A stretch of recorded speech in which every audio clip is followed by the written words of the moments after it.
En mars, le nouveau thé est mis en vente sur le marché. C'est la période de la cueillette du printemps du thé Longding.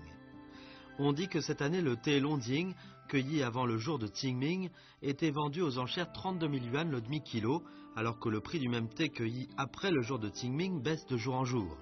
C'est pourquoi le temps de cueillette du thé Longding presse après le jour de Qingming. Si l'on ne veut pas cueillir tout le thé avant la période de la pluie de céréales, il aura peu de valeur. Le thé Longding, qui est cueilli le plus tôt, a le plus de valeur. C'est pourquoi le thé Longding, cueilli avant le jour de Qingming, est de meilleure qualité.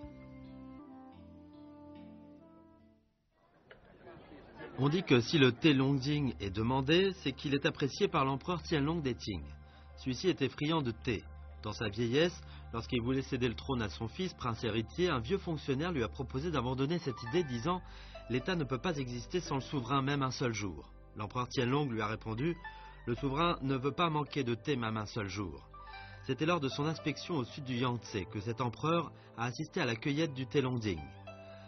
Il a hautement apprécié ce thé et a conféré le titre d'arbre impérial à 18 théiers. Les variétés de thé célèbres étaient nombreuses au sud du Yangtze, alors pourquoi Tianlong préférait-il le Longding ?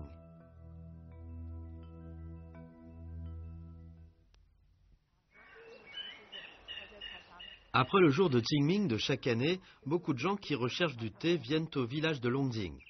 Prang Ying, patronne d'une maison de thé depuis plus de 10 ans, vient voir le thé chez les cultivateurs de thé, avant ou après le jour de Qingming, pour élaborer le plan d'achat de chaque année.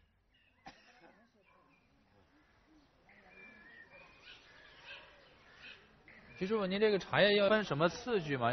要分次序的，第一遍杀青，然后呢回锅，在最后第3道的话呢，我们叫杀头，把这个大的拿出来，重新筛过，再做好，然后呢把这个茶叶的话呢，这样做好的茶叶比较均匀，大小统一了，是吧？没工夫噻，这样。Xu Qingfu est un cultivateur de thé expérimenté et connu dans les parages du village de Longding. Avant et après le jour de Qingming, chaque année, il s'affaire à torréfier les feuilles de thé. Pendant cette période, il travaille pendant 10 heures par jour. Cela dure jusqu'à la période de la pluie de céréales. 过了清明节以后啊，那个天气就回暖了以后，茶叶生长很快的，所以茶叶必须在没有老去之前采下来。所以每天大量的茶叶采下来，它这个时候所有的茶农是非常非常辛苦的，几乎连日连夜炒。3天以前是个宝，3天以后是个草了。一定要抓紧时间。这一筐就是杀青过后的这个茶叶，但是你能看出来它还是比较重，有一定的含水量，是吧？还有点湿。还有一点湿的啊。那么它这个时候不能马上回锅，它要让它回软后才能再继续去回锅。En attendant la torréfaction, nous arrivons à une vieille théerie du village de Longding. Là, les cultivateurs de thé ne sont pas affairés. Le jour de Qingming s'est passé, mais la cueillette vient de commencer dans cette théerie. Dans ce cas, la théerie a laissé échapper une bonne occasion.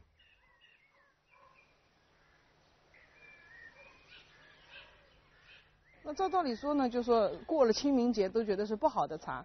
其实这个气候的反常，也不能单一看4月5号前的茶还是4月5号后的茶。第一采的茶它是肥壮的，所以我们就讲它是最早的、质量最好的这个茶。最重要的原因还是今年的天气太冷了，所以我们在找茶的时候也不是论某一天的，是看具体哪一块茶园。每一块茶园因为小气候环境的不同，所以它的这个生长的条件也是有差异性的。Hangzhou est entouré de montagnes des 3 côtés et fait face à la baie de Hangzhou au sud. Quand le courant atmosphérique chaud et humide venu du Pacifique passe par ici, il est barré, accumulé et fait monter la température. Dans ces conditions climatiques, le thé Longding est devenu le premier des 10 célèbres variétés de thé en Chine à être exploité. Au début du printemps, la substance minérale contenant dans les théiers est transférée aux germes de thé. Sous cet aspect, le thé Longding est un produit de santé. Voilà la valeur du thé Longding cueilli avant le jour de Qingming. 你看它像这种老茶棚的，它这个芽叶茶芽就像兰花一样的，一朵一朵的，很漂亮啊。这个最高等级的茶，都是很标准的一芽一叶。你看，像这棵，你今天不采掉，它明天肯定过了。像那个明天还勉强能采，你一个晚上不采，像这么热的天气，他明天采他就不行了。好。À Longding, l'empereur Tianlong avait assisté à la cueillette du thé Longding, à la colline couverte de théiers et à la torréfaction de thé.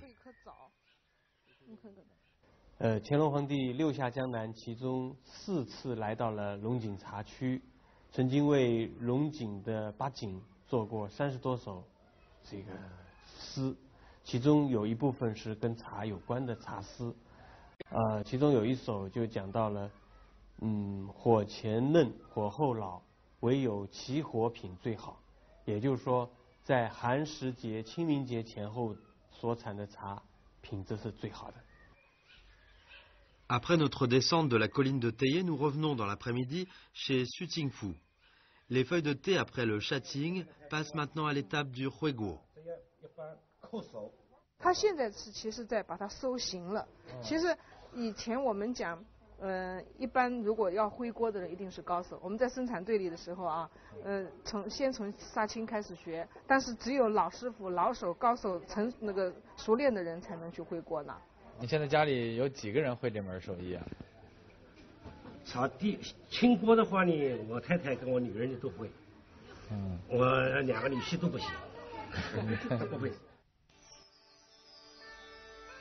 Sutingfu a commencé à apprendre la torréfaction à l'âge de 14 ans, il y a plus de 40 ans. Pendant plus de 20 jours, depuis quelques jours avant le jour de Qingming, à la période de la pluie de céréales, sa famille est la plus affairée. Elle doit travailler plus de 10 heures par jour. Normalement, elle peut torréfier 2 kilos de thé par jour.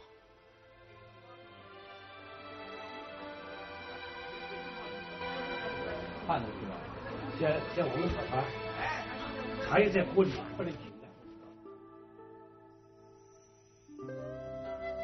Après le huiguo, les germes ont pris forme. Maintenant, on les tamise pour sélectionner les plus gros. Puis on passe à un nouveau huiguo, ce pour diminuer au maximum la teneur en eau et conserver la substance minérale des germes, après quoi le thé devient lisse et a pris une forme aplatie.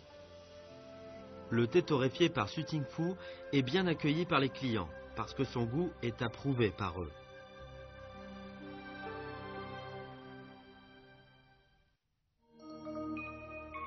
Quelques-uns disent que c'est le thé qui a donné naissance à la ville de Hangzhou. Depuis des milliers d'années, notre monde a changé, mais cette ville ne cesse d'exhaler l'effluve aromatique du thé.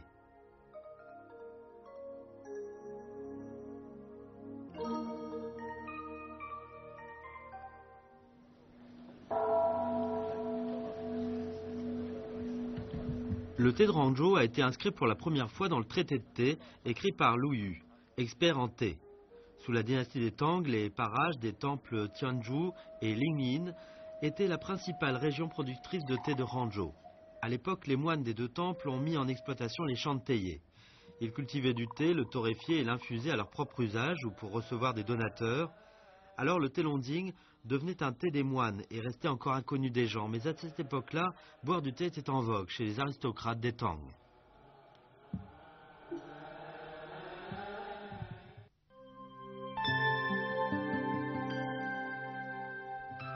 Cette pratique en vogue a duré jusqu'à la dynastie des Song. Sous la dynastie des Song du Sud, Hangzhou a été désignée comme capitale sous le nom de Linan. Selon les dossiers historiques, Linan comptait alors une population d'1 million d'habitants. À l'époque, la cérémonie du thé était luxueuse. Un tableau réalisé par Liu Xiongnian, peintre de la dynastie des Song du Sud, décrit toutes sortes de services à thé. Les dossiers historiques collectionnés par le musée du thé de Chine font réapparaître l'habitude de boire du thé sous cette dynastie. Le thé était inséparable avec la nourriture. Et après qu'on ait découvert son effet bénéfique pour la santé, le thé était détaché de la nourriture, devenant une boisson raffinée. À l'époque des Tang et des Song, seuls les nobles pouvaient en déguster.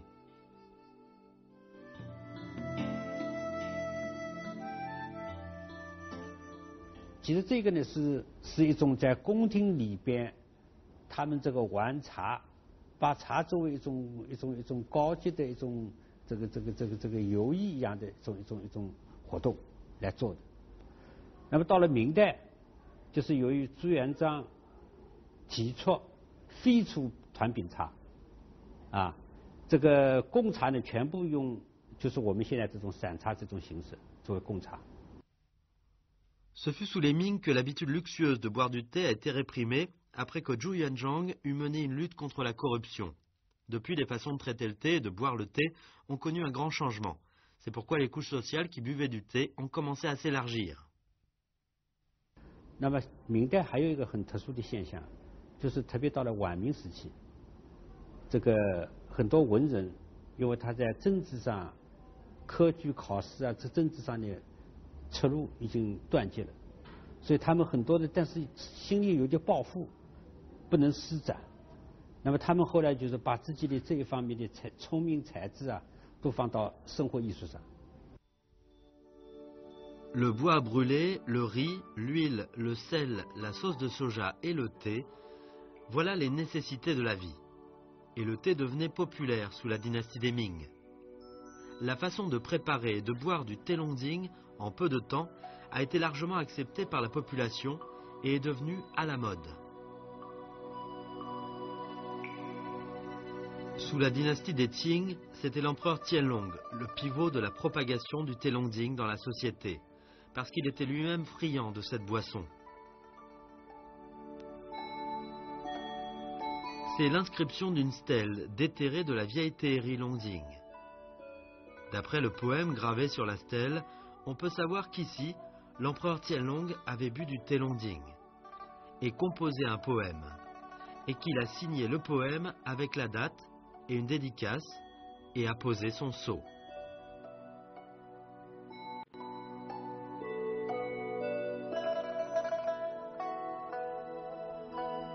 L'empereur Qianlong est descendu 6 fois au sud du Yangtze.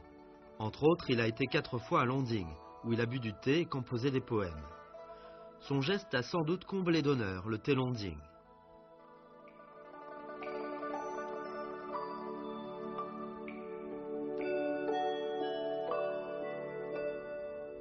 Lors de son inspection au sud du Yangtze, quand il était de passage à Hangzhou, où se regroupaient beaucoup de lettrés, il a découvert qu'ils étaient presque tous friands de thé Longding. Il a rejoint donc leur rang et conféré le titre d'arbre impérial à 18 théiers, qu'il a laissé en garde à quelqu'un. Depuis, le thé produit par ces arbres était offert en tribut chaque année à la cour.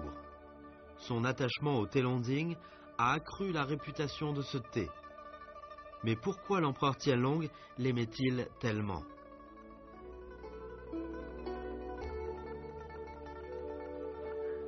Le thé Longding est connu pour sa couleur verte, sa forte odeur aromatique, son goût doux et sa belle présentation. Naturellement, un bon thé est étroitement lié à la qualité de l'eau.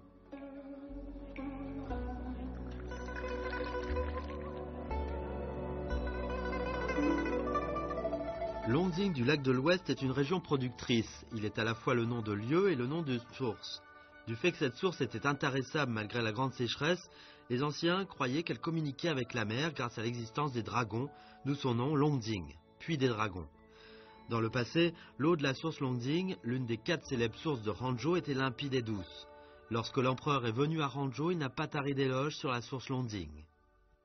第4次下江南的时候，由于当地的官员考虑到3年前他刚来过，没有再安排，那么在即将8天的杭州行程即将满之前的前一天，又独自来到了龙井，写下了这个亲别重听龙井泉，岷江归迹起华瞻，问山得路移情后，积水喷茶正雨前。晚年年事已高，来不了杭州，还念念不忘写了2首追忆龙井的诗。 Les sources sont nombreuses à Hangzhou. Mais même si 2 sources sont séparées par une seule montagne, elles ont un goût différent. 这个是永福寺，我们到的是永福寺自己寺院里的一个茶院，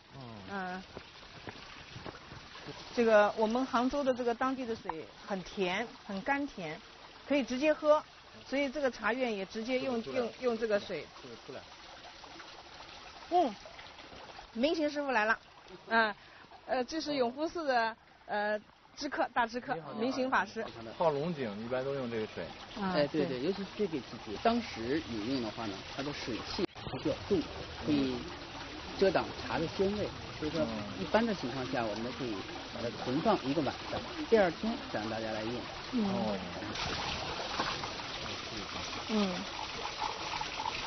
你试试看。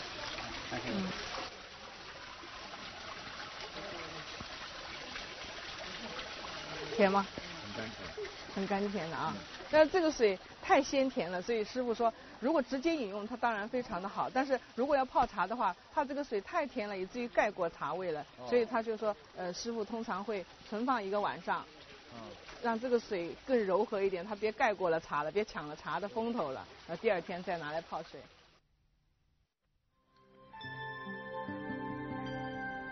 Parmi de nombreuses sources à Hangzhou, seule la source Ruprao, la course du tigre, est la meilleure pour infuser le thé Longding.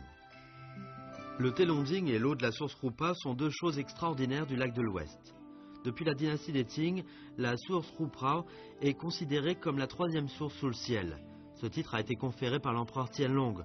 On dit qu'il a fait fabriquer un récipient d'argent pour peser l'eau des sources de diverses régions et a donné une évaluation selon leur poids. Résultat, la source Yutuan de Beijing était la première, la source Langtuan de Zhangjiang la 2e, la source Rupa la 3e. Même aujourd'hui, les habitants de Hangzhou aiment boire de l'eau de cette 3e source. Chaque jour, ils viennent ici faire la queue pour puiser l'eau. 你这打回去干嘛用？煮茶，主要是泡茶喝。主要泡茶。做饭什么也都。做饭很省的，做饭的是水很省的，主要是喝茶。他说他这个水就是今天泡下去的茶，到过个晚上它就不会红，用自来水泡的水，它过1个晚上就是全红了，红了不好喝了，变质了，它现在味道两样生了。这个放1个星期也是这个样子，不会变色的。我泡龙井放1个星期都是这个颜色。对这个样子，你永远不会这样子。口感还都特别好。口感很好的，所以这个茶就清。清。所以说这个茶也还有点甜。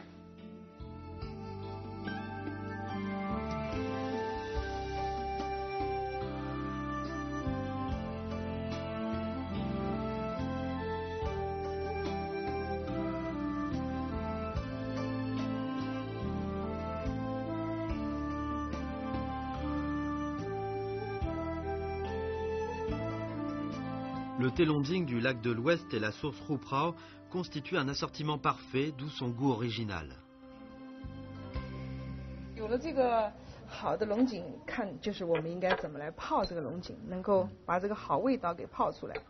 那么首先，我自己学茶的这个12年当中，也琢磨了好几年哈，我觉得最终我觉得陆羽说的那句话真的是非常的经典，就是气为茶之父，水为茶之母，就器皿是爸爸，泡茶的器皿是爸爸，水是妈妈，这个茶是他们的孩子。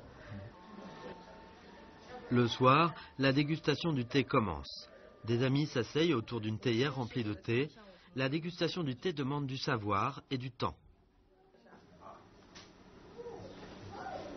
好，曹老师来了，给你介绍一下曹公化老师是我把杯子烫一下。怎么来闻香呢？就是当你这个茶叶泡在水里的时候，你是没有办法闻到香，都是水汽的。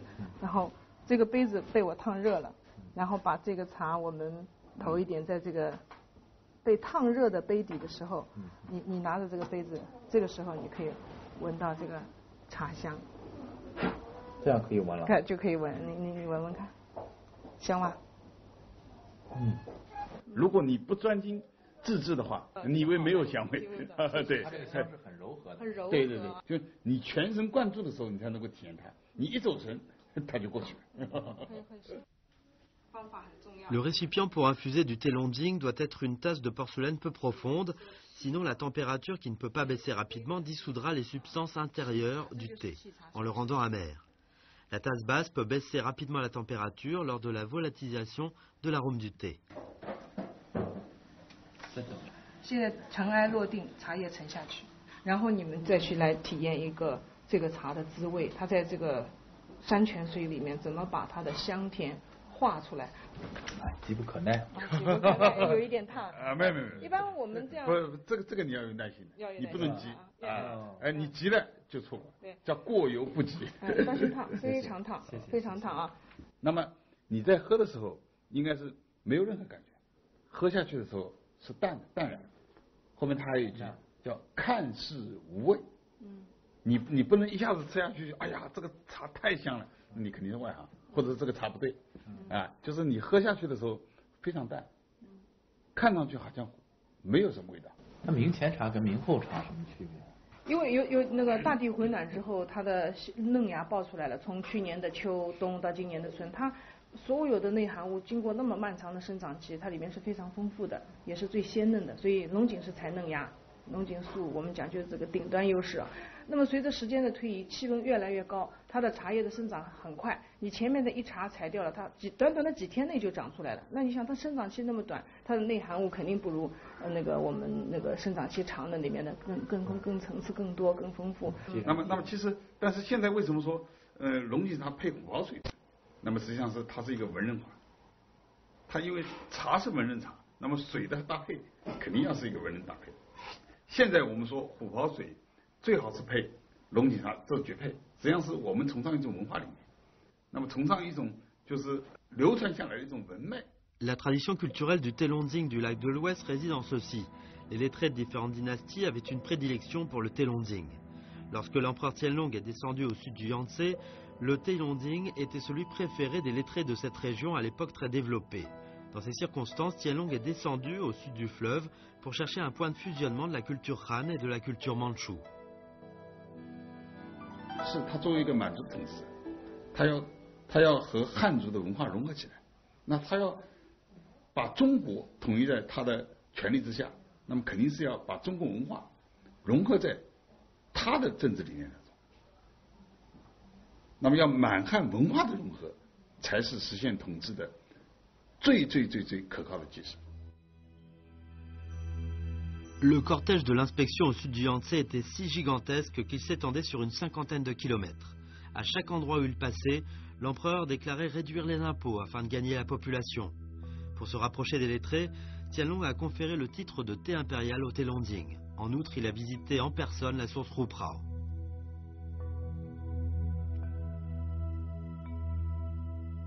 他仅仅是用册封茶这么一个行为来表示他和中国的核心文化价值观是一致的。Ce souverain gouvernait la Chine, mettant l'accent sur la culture et l'éducation. Ce paysage de Ranzhou est connu non pour ses montagnes. On dit que la beauté du lac de l'Ouest est voilée comme l'est le thé Longjing du lac de l'Ouest.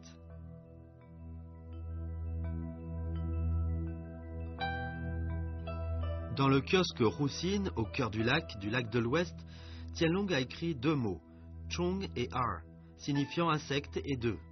Aucun fonctionnaire ne comprenait le sens. Enfin, un lauréat de l'examen impérial a relevé le mystère. Les mots composés Chong et Er n'avaient aucun sens, mais un sens voilé. En fait, ils sont deux radicaux des mots Feng et Yue, signifiant le paysage. Ici, ils indiquent le paysage sans limite. Les paysages grandioses du lac de l'Ouest et le thé Longjing se dégustent sans fin.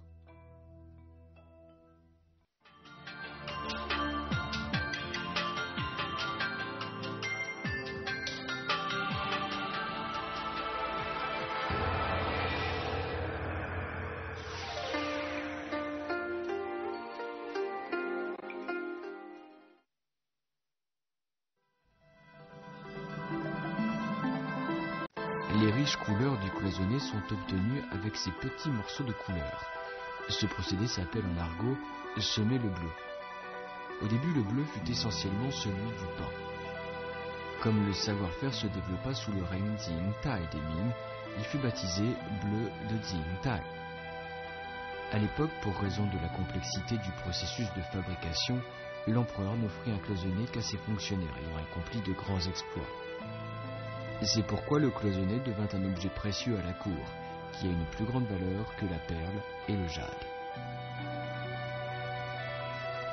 Grâce au développement ayant duré des centaines d'années, on arrive à confectionner le cloisonné dans différentes couleurs et l'objet n'est plus réservé à l'usage exclusif de la famille impériale. Ce qu'il y a dans ces bols sont des couleurs destinées au cloisonné. Les couleurs primaires sont peu nombreuses. Les artisans composent d'autres couleurs en mélangeant des couleurs primaires à diluer dans l'eau pour obtenir ce qu'ils recherchent. Il n'est pas facile d'obtenir une couleur homogène. D'autre part, la couleur peut changer sous le feu. La composition des couleurs devient donc un savoir-faire particulier durant l'étape « semer le bleu ».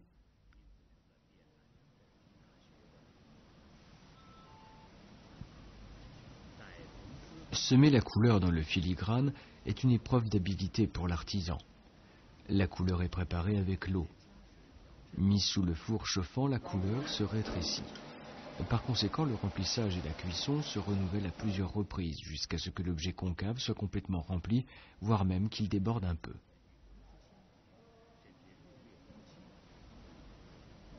Grâce à ces remplissages et cuissons successifs, ce vase de pivoine a pu acquérir sa magnifique élégance.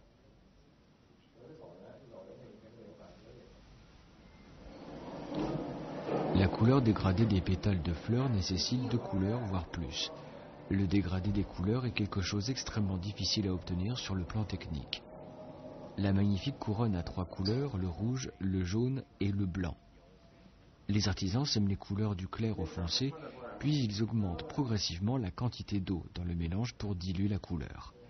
Cette dégradation naturelle et harmonieuse des couleurs dépend totalement du savoir-faire performant de l'artisan et de son sens artistique.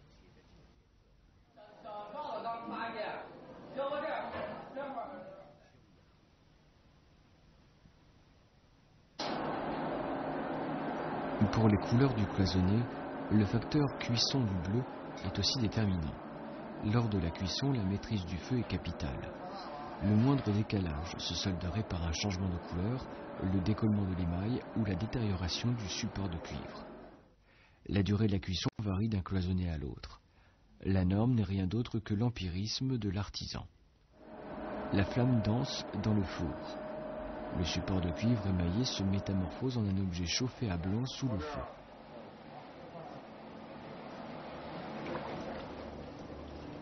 Le ponçage est aussi une étape de la confection du cloisonné. On recourt à l'aventurine pour décaper l'émail de sorte que le filigrane se dévoile à la surface. Puis on ponce. À l'aide de cette pierre jaune et du charbon de bois, l'objet jusqu'à ce que sa surface devienne lisse et brillante. À la fin, on recourt à un tissu tournant pour polir l'objet. Semer, cuire, poncer, ces procédés magiques génèrent une couleur unique. Le cloisonné nous procure une sensation visuelle d'objet sublime, voire surnaturel. Il est sans équivoque une perle éclatante parmi les 8 merveilles de Peiping